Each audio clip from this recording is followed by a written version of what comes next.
Welcome to the Go Grava channel, where today we're going to be actually building the monster of monster gravel bikes using a Marino frame and different components I have laying around the shop, and then seeing if I can do this as a budget build. Now this is going to be part one in a two-part series because as we're building our monster gravel bike, we actually ran into a pretty significant issue on one of the component pieces, and we'll get into that at the end of part one.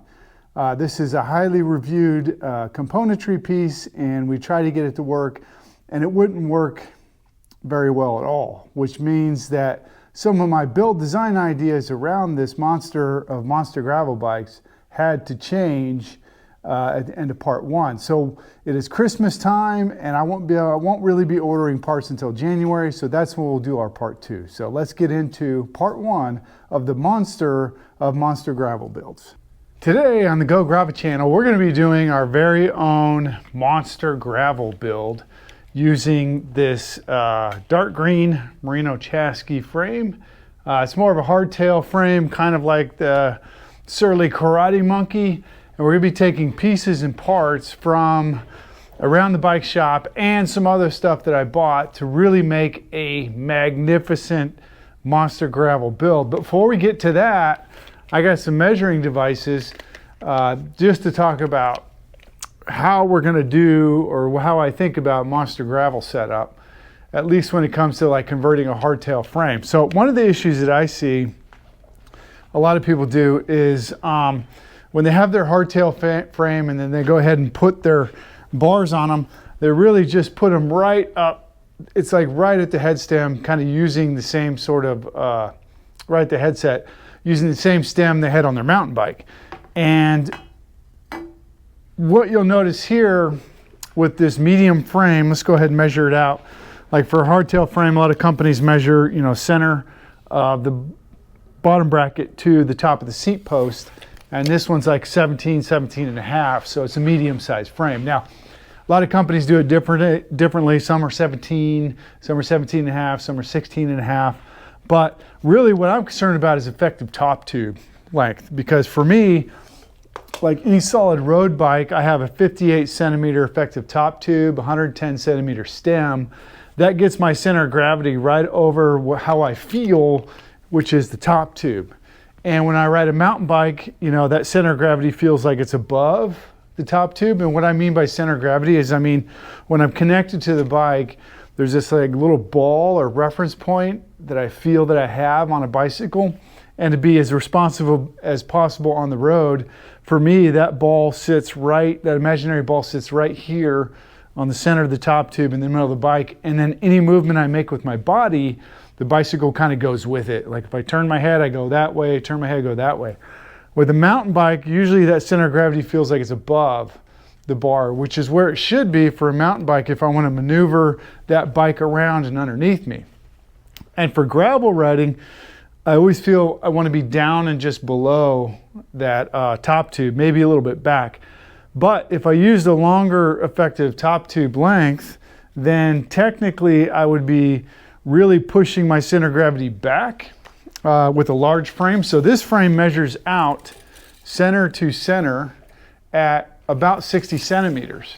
And if I had the large hardtail frame, that'd be 64 centimeters, which would push my center of gravity back a bit too far. So for instance, the Pivot, the new model Pivot Vault, has an effective top tube length of 60 centimeters, and they use a 70 centimeter stem. And for me, that just gives me a lot of control, puts my center of gravity down below the top tube is how it feels, and really inside the bike.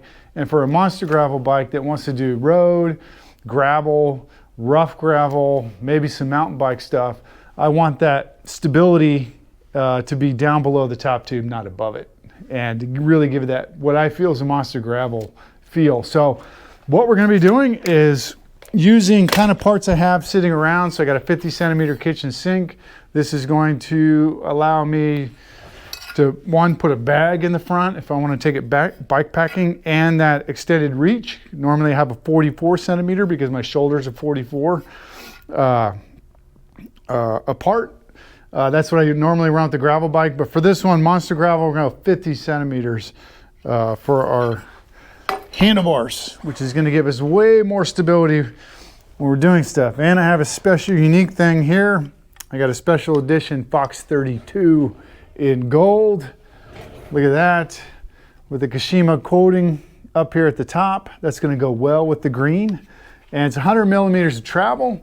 We'll have to cut this stem here. And we're gonna run, actually on this build, we're gonna run Panaracer 2.1s, which are like, I consider to be like the largest gravel tires they make. Maybe there's another company that makes bigger gravel tires than 2.1, but these bad boys right here, we're gonna run 2.1s, and we're gonna run them on some WTB rims that have the DT Swiss 240s, just like that. Got a micro spline, and I got some extra Dior parts sitting around. And along with that, we're gonna be putting on some L-TWOO shifters. Be trying this out for the first time. And I'm gonna try to put a reverb dropper, hydraulic dropper on this bike. So quite the monster build is gonna be, excuse me. But yeah, let's go and start putting it together.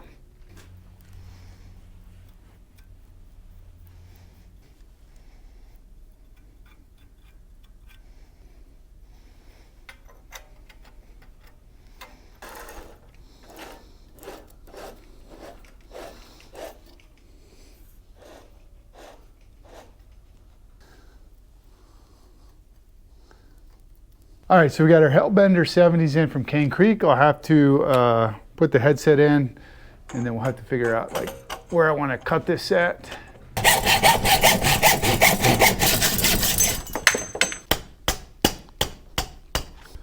Lock it out, I'm gonna lock it out.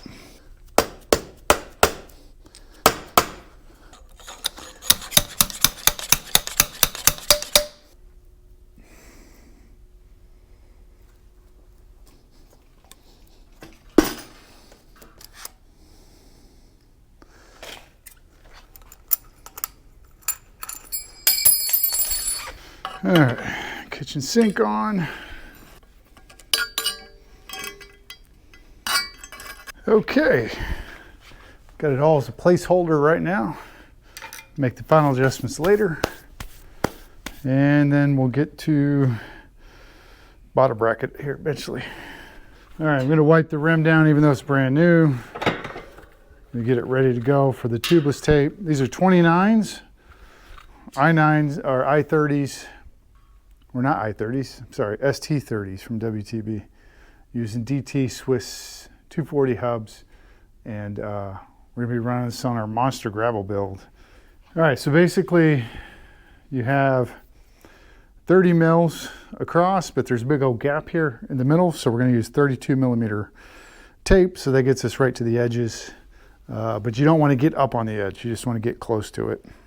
So I have more stability on the floor, because I can put a lot more force into the pull of the tape using my feet and leverage. And then I just pull it enough to where, you know, you feel like it might snap, but this DT Swiss tape is really strong stuff.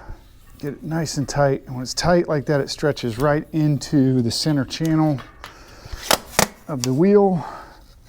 You run your finger down the seam, and I don't double tape. I just go a little bit past the hole, maybe like 8 spoke lengths, and then I call it a day. Put another angled clip in, and then close it down. And then we're gonna go through and all these edges here, we're gonna run our fingers and make sure everything is nice and in contact. But we need to go with the same way we were doing the tape, actually. Make sure you get that seam down all the way. All right, let's see what these Panaracers look like, which I don't think they have a directional arrow on them. I think these are just omnidirectional. Yeah, there's no. Some of the things I forget quite often is to check the arrow. All I care about is aligning this. There's my stem. Get my Panaracer centered. So with tubeless, you always just want to put the, make sure the tire's in that little center lock.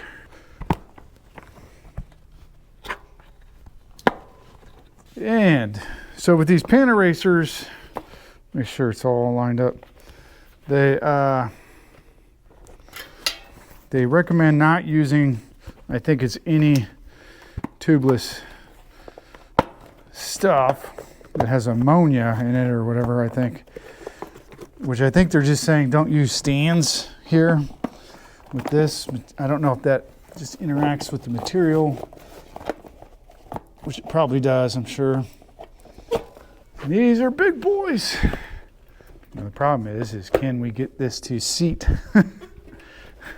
So we're gonna remove the stem. Use a lot of high volume air. Take the stem out, get the air compressor. And that way we can move as much air as we need to. And then we will custom. Yep, look at that. Don't even have any tubeless stuff in it. Watch this. Ooh, it's all coming out. Ugh. Now my thing doesn't want to come off. Custom made by other Aaron in the shop. Has lots of airflow here, which is great for tubeless setup. And we got it all popped onto the rim without even using the tubeless stuff. So we'll just add that. We're going to add some WTB. And I'm going to put a whole 8 ounces per wheel in there. All right, we got our 2.1. Oh my goodness, tires. Look at the size of these things. They're massive.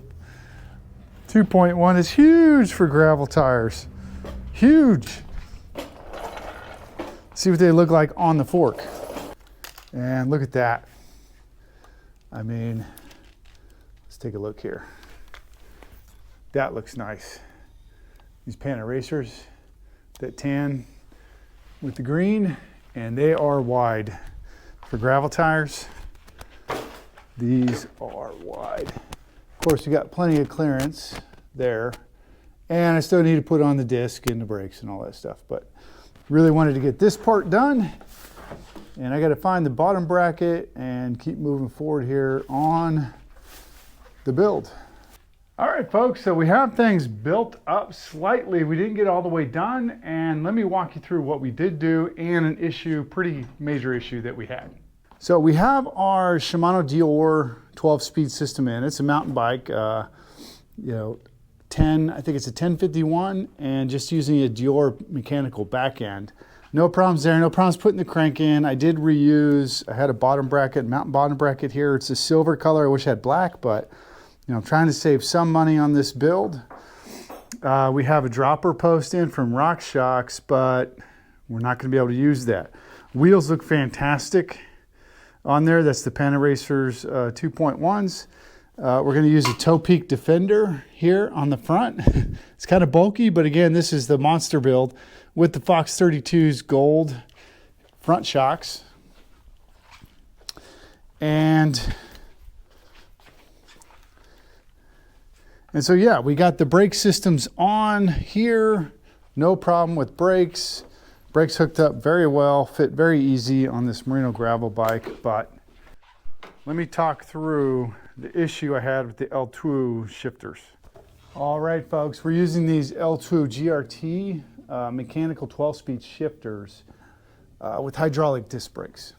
And they feel really good out of the box, but a lot of problems with indexing here.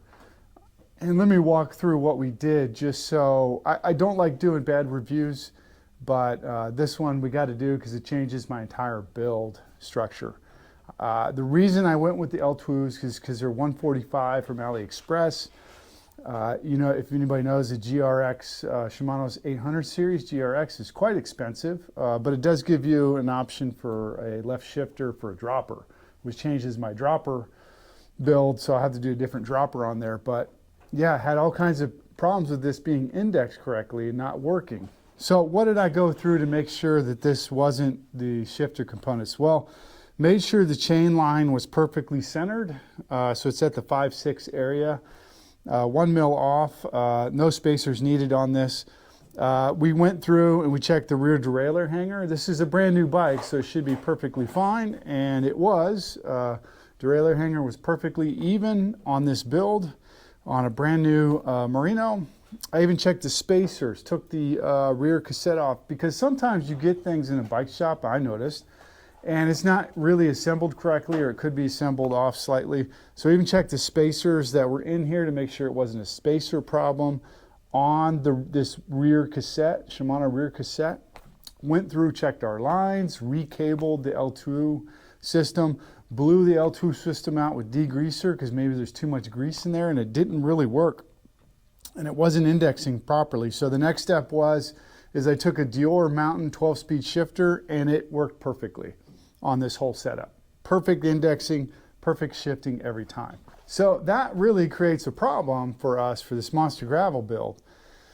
And I've seen great reviews for L-TWOO, but obviously they're not really doing their Six Sigma stuff here when it comes to quality control and quality stuff. This is something that made it out of the factory and isn't indexing properly. There's something within the indexer itself where it's not releasing, the spring tension isn't correct, and it's just not shifting and indexing properly. So I got to see if I can get refunded on these shifters. Again, I was trying to save money because I wanted to show everybody we could possibly work with L-TWOO and build this for you at a reasonable price. But now that I got to use the GRX 800s, they're a lot more expensive, like a lot more expensive than these, but you really kind of get what you pay for. There's no shortcutting stuff with AliExpress, and I have a lot of experience with AliExpress, buying things on AliExpress, and like I said, there's no real Six Sigma quality control going on in some of these companies and the factories and the stuff that they're putting out. And yeah, lesson learned. We will not be returning to this group set. We're going to really stick with SRAM, is one of my favorites. SRAM Camping, Shimano is kind of the primary ones that we're going to be sticking with here, because it would have sucked if I had to try to build this for somebody, and somebody did ask a couple months ago about doing this specific thing, and I wanted to test it out first. If I got to this point of their build and I'm like, nope, I got to charge you $400 more because these are not working correctly. So that's part one of our series. In part two, we will go ahead and get the GRX shifters. We'll do a different dropper post here. That's a mechanical dropper, not the hydraulic dropper like we have here with the rock shocks. So I'll just put this on the shelf for sale at a great price, and then get this finished in part two, take it for a ride, see how Monster Gravel feels on a 2.1, see if my theory of using a medium-sized frame plays out better than using a large size hardtail frame. And yeah, so really I spent 5 hours trying to diagnose this, and it's a lot of time that just didn't work out well. And I just saw a lot of great reviews, but that wasn't my experience with L-TWOO. So yeah, until we talk again, wait for part two in January when I can get this completed.